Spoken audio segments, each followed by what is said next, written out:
Today was quite a chill work day for me. After patrolling a few rounds around my area, it was time to end my shift. On the way home, I saw a family of 4 walking into a convenience store. Everyone was so happy and laughing, making me feel jealous of them. I also used to have such a happy family. I'm Mia, currently working as a police officer. Please like and subscribe to listen to my story. My family has 4 people. I had a dad, a mom, and 1 older sister who was very pretty and intelligent. But from a young age, I realized that my parents always treated us 2 sisters differently. They favored me in everything and often ignored Lisa. In addition to studying, she had to do housework to help mom, while I was spoiled. The older we got, the more obvious the discrimination became. I was 7 years old that year, and my mother bought me a gorgeous doll. But Lisa suddenly came into the house from outside the door. She has been cleaning the garden for mom since a while ago. Have you finished weeding and cleaning, Lisa? I haven't, but... But what? Spit it out. I also want a doll like Mia. No! You've grown! You can't make demands like that! Mia already has a lot, but still gets to buy more. And I don't have a single doll yet. Mia is your younger sister. Why are you so jealous of her? Hurry up and finish your work. You can come and eat some fruit afterward. Fine, I got it. Lisa sadly returned to continue her work, and my mother peeled fruit for me. At that time, I didn't understand what was going on, so I just listened to my mother and hugged the doll back to my room to play.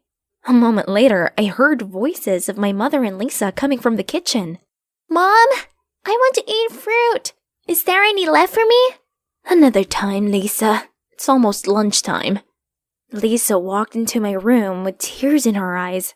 She sat beside me, looked irritated, and snatched the doll away, making me cry loudly. Lisa, are you bullying Mia again? Hearing our mother yelling outside, Lisa threw the doll in my face and returned to her room. All I could hear was the sound of the door closing loudly and my mother shouting, Lisa, what's that attitude? Come out! When it was time for lunch, she still refused to go out. Mom didn't want to call either. After returning from work that night, my father pulled Lisa out of the room and loudly yelled at her. I was so scared that I just dared to peek from afar and faintly heard Lisa sobbing. Gradually, Lisa became a more stubborn person. The unfair treatment of our parents greatly affected her mind.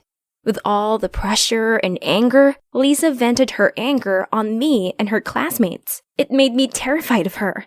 Another time, my mother received a phone call from her school. I sat and listened to the entire conversation. It turned out that Lisa got summoned to the principal's office because of fighting with a classmate. The teacher also called our parents and forced them to come and resolve the matter. I followed my mother to school.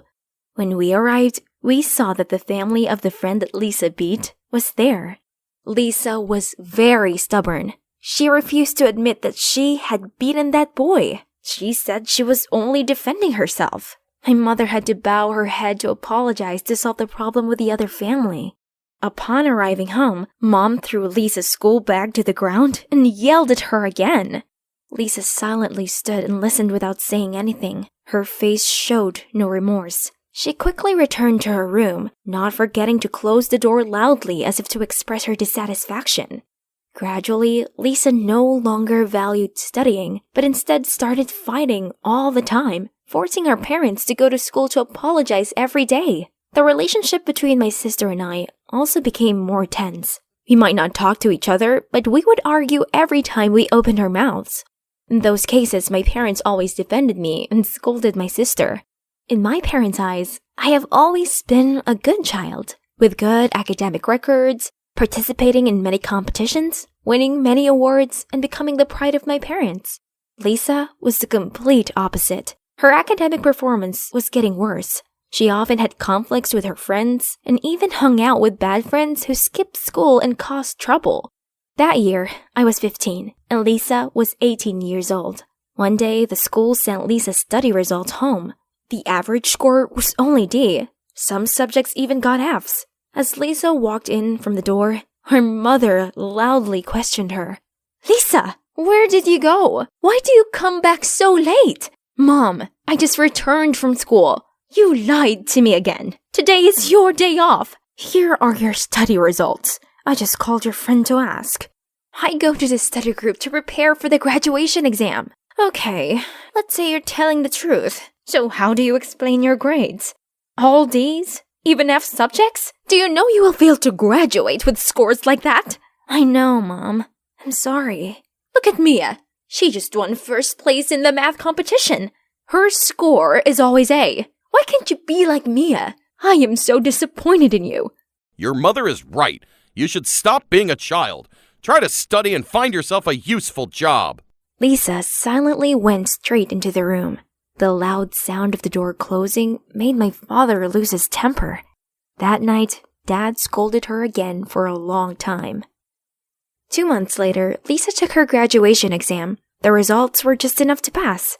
At the same time, my family encountered a grave incident. My father was bedridden due to a traffic accident. The reason was that he drank alcohol and drove and caused an accident.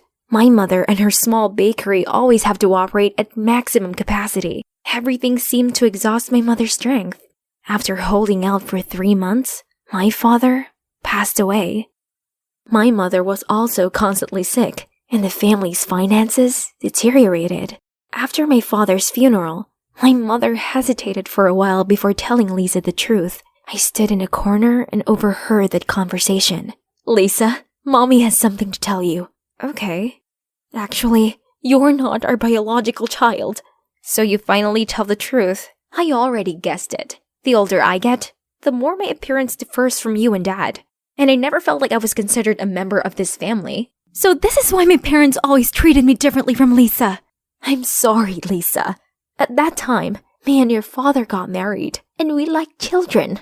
But after several years, I still wasn't pregnant. So I went to the hospital to get checked out. Unexpectedly, the doctor said my chance of having a child was almost 0. You were only 1-year-old then. You were abandoned and raised in an orphanage. We treated you like our own child. But after over a year, I discovered I was pregnant. It's like a miracle that Mia has appeared. Our feelings are devoted to Mia. Your personality is stubborn. You will become a bad kid if we don't discipline you strictly. I truly have no right to ask for your love. As an abandoned child, getting a roof over my head like this is already a blessing. Don't say that, Lisa.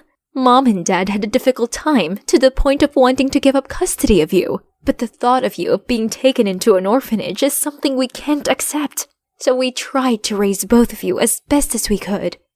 Sometime later, Lisa moved out and applied for jobs everywhere.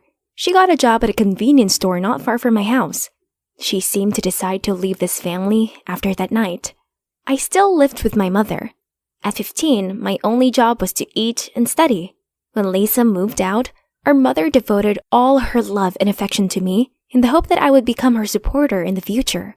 In a flash, 3 years have passed. Thanks to my excellent academic performance, I passed my graduation exam and received an admission letter from the prestigious Stanford University. But I didn't know that my mother had to fight against a terrible cancer for the past 3 years. The day I received my admission notice was also the day my mother passed away. During the funeral, I cried a lot.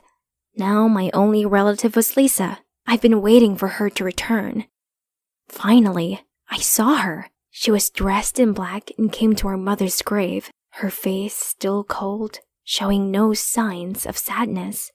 She stayed there for a while, then immediately left, no bothering to look at me even once. As a child who has always been loved and pampered by my parents, I've never known what it means to work and make money. My immature social skills couldn't help me live independently. The little money my mother had saved was not enough for me to go to college. After that shock, I completely collapsed. No longer had the mind to study and just let myself indulge in all-night fun with my friends. There was a time when I almost got involved in addiction. 2 more years passed quickly, and I was no longer studying at Stanford. The pressure of life and money made me no longer interested in acquiring knowledge, and so I was forced to drop out of school. Things didn't stop there. The bank also confiscated my family's memorial house due to not paying the previous debt that my parents left behind. I had nothing left anymore. I couldn't even realize how happy I used to be. I became homeless. Every day, I and the people I considered my confidants went around town wreaking havoc, luring teenagers to commit theft and live recklessly in the city. On one such occasion, our group was discovered and chased by the police. Surprisingly, one of them was my sister, Lisa. I quickly ran to the empty street, weaving through familiar corners that me and my friends gathered every day in an attempt to escape. Unexpectedly, Lisa was much faster than me. After a while of chasing, she stood tall before me. Mia, is that you? Mia? Lisa, please, don't arrest me. I don't want to go to jail. Please. Mia, how did you turn out like this? I've been alone since my mother passed away. I can't take care of myself financially to continue studying. Gradually, the pressure of life made me waste away and burn all the money my mother left behind. The bank also confiscated our house. So that's what happened. I also came home to visit recently but couldn't see you anywhere. When did you quit school? It's been over half a year, sister. I thought I didn't have any relatives left in this world. During that time, I was in training and couldn't come. Oh, well, if you're still here, my teammates will discover you. So run! Lisa gave me a piece of paper with her address and phone number. That evening, when I came to visit, she opened the door to greet me with a hug. Come in, Mia. Don't be shy. Have you been here long? I just moved here for a job 2 months ago. Let's talk about you. You can't just wander like that forever. You need to find a job. Like working at a convenience store like I used to do, for example. But it's embarrassing, and I don't know what to do. So, what do you want to do? Do you want to continue stealing like now? Next time I catch you, I won't hold back anymore. Lisa, what should I do now? That night, we confided a lot to each other. Lisa advised me to go to work and rent a house, and then she and I would save money together to buy back our old house. The following morning, Lisa gave me some money and instructions before going to work. You take this money to buy some clothes to wear, then wait at home for me. I will find some simple jobs for you to choose from. But I was no good kid. Holding that money, I immediately thought of drinking and having fun with old friends. I went to them again. Most of them got captured. Only 3 remained. This amount of money was enough for everyone to drown themselves in alcohol. That night, I did not return to Lisa's house, but stayed with my friends. I was still afraid. Afraid to lower myself. Afraid to work. Of many things. That discouraged me. I didn't want to listen to Lisa anymore. I'd rather continue living my life as before than have to change. But that might be the worst decision of my life. Nearly a month later, our group lured a few more teenagers to continue committing petty thefts on the streets. Once again, the police discovered and arrested us, and Lisa was still among them. She raced after me again, but I learned from experience and ran more cleverly, and my 2 friends ran with me. Lisa followed closely, but it was dark, making it difficult to see. When she entered the alley, 2 of my friends were waiting for her, suddenly holding her tightly. The 2 of them were very angry because they had been chased by the police too many times. They took this opportunity to vent all their anger on my sister.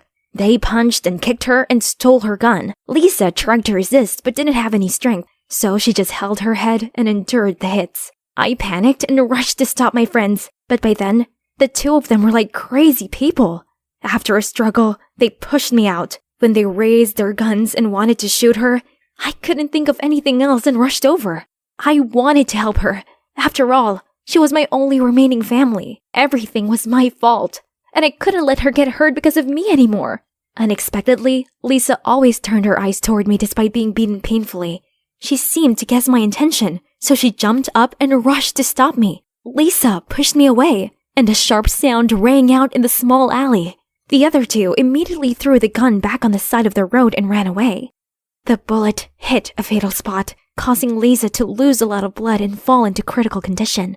I quickly went to help Lisa up. She trembled and stroked my cheek. Mia, you have to change.